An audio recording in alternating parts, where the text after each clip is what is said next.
Ada 3 persoalan Cimahi loh. Apa aja? Yang fundamental menurut saya hari ini. Pertama, yang fundamental adalah daya tampung kota. Daya tampung kota Cimahi ini udah overload.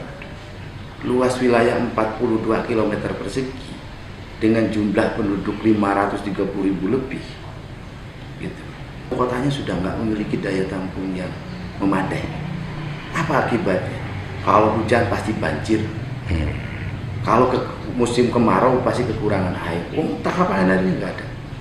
Kedua, kebutuhan atas permukiman buat masyarakatnya sudah sangat tinggi, sementara luas lahannya terbatas. Akibatnya apa? Mereka tinggal di perkampungan-perkampungan yang tidak tertata dengan baik, dan akhirnya kan kumuh. Ketiga, hari ini popularitas kendaraan begitu tinggi segala macam. Apa akibatnya? Di jam-jam tertentu Cimahi macet dan ke depan akan makin macet. Satu, daya tampung. Fundamental yang kedua adalah perekonomian. PDRB kita ini 8,9 sampai 9 triliun per tahun. Tapi yang bergerak di sektor mikronya itu hanya 9 sampai 10%. Artinya kisarannya 800 sampai 900 miliar. Sisanya bergerak di sektor makro. Nah, di sektor makro ini yang bergerak di mana? Industri besar. Industri besar yang transaksinya sudah tidak lagi uang nyata, yang kena itu circle down efeknya itu, yang kecil-kecil itu, yang kalau KHT dia punya pekerja 20.000, 30.000 KHT itu transaksinya udah dibanding kita di Jakarta. Ke kita nggak dapat apa-apanya, PPh-nya bukan masuk kita. Mana yang tetesannya? Tetesannya jadi gaji pegawai. Dari pegawai beliin ke warung, belanja, bayar kosan, sisanya kirim ke kampung. Nah itu uang real yang bergerak. Gitu. Contoh matahari. Ketika matahari kolab kemarin, matahari ini belum diputus pengadilan dia sudah menyatakan diri valid. Coba. Ya. Lucu Kan keputusan harusnya harus pengadilan dong valid itu. Tapi matahari menyatakan dirinya valid. Apa artinya? Berarti aset yang dimiliki oleh pabrik matahari itu lebih kecil daripada utang yang dia punya. Apa akibatnya? Tiba-tiba ada 2.000 orang PHK ya? PHK. Dari 2.000 orang PHK itu tiba-tiba dia tidak punya pekerjaan. Tiba-tiba kemudian dalam waktu singkat dan waktu beberapa bulan dia turun daya belinya.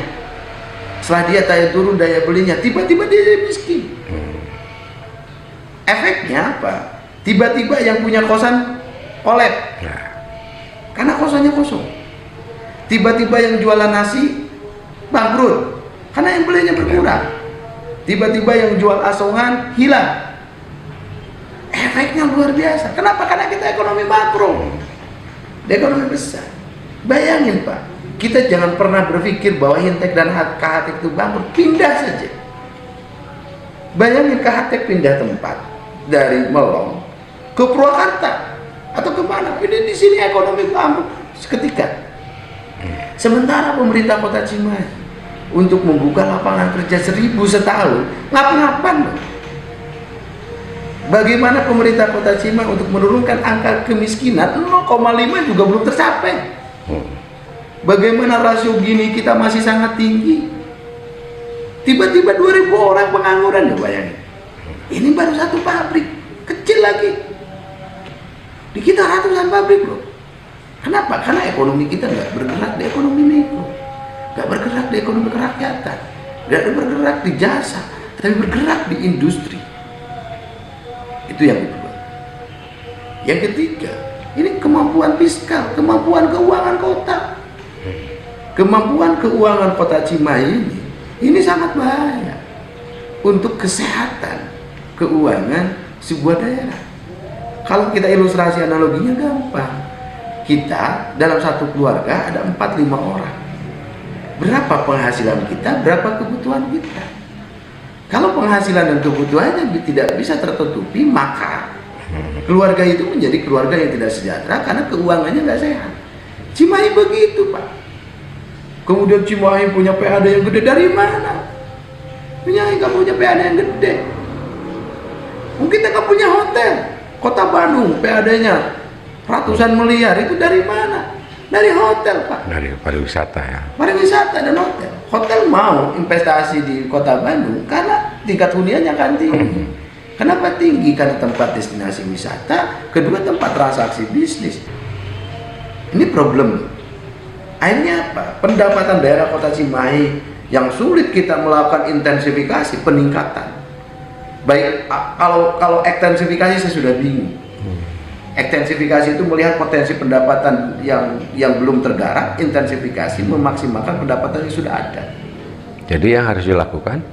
Yang harus dilakukan, kita harus melakukan terobosan-terobosan inovatif dan kreatif. Pertama, kita harus berani melakukan efisiensi anggaran yang ada dari semua lembaga. Dan anggaran itu harus berani kita geser untuk pengembangan ekonomi mikro, ekonomi kerakyatan. Tapi semua akan mengalami efeknya. Efeknya apa?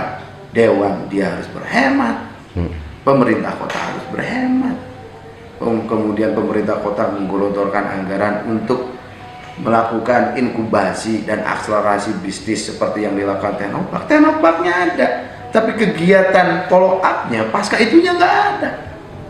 Ada outputnya ya. Outputnya ada, tapi follow up dari tindak lanjut dari output itu mana apa?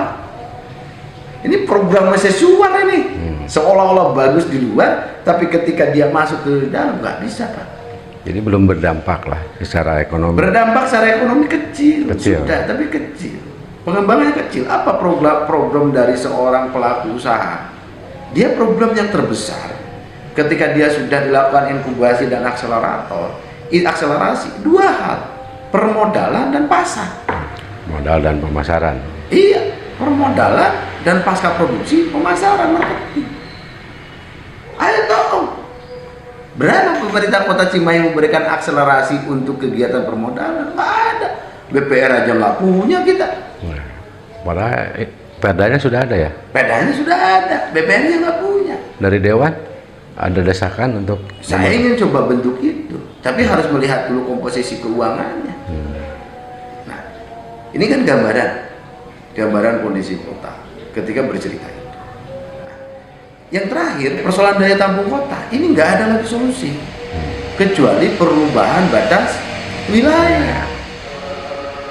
Memang perubahan batas wilayah itu nggak mudah karena merubah dan merevisi undang-undang, bukan hanya undang-undang Cimahi atau kemudian undang-undang Kabupaten Bandung Barat, itu dua-duanya harus dirubah. Perubahan itu ada di pusat. Tapi saya yakin bahwa pusat provinsi melihat Kota Cimahi adalah bagian dari negara kesatuan Republik Indonesia dan harus ada masa depan di kota itu. Harusnya kita lobby-lobby politik untuk melakukan perubahan itu. Nggak boleh didiemin. Bayangin 15 tahun ke depan seperti apa di kota.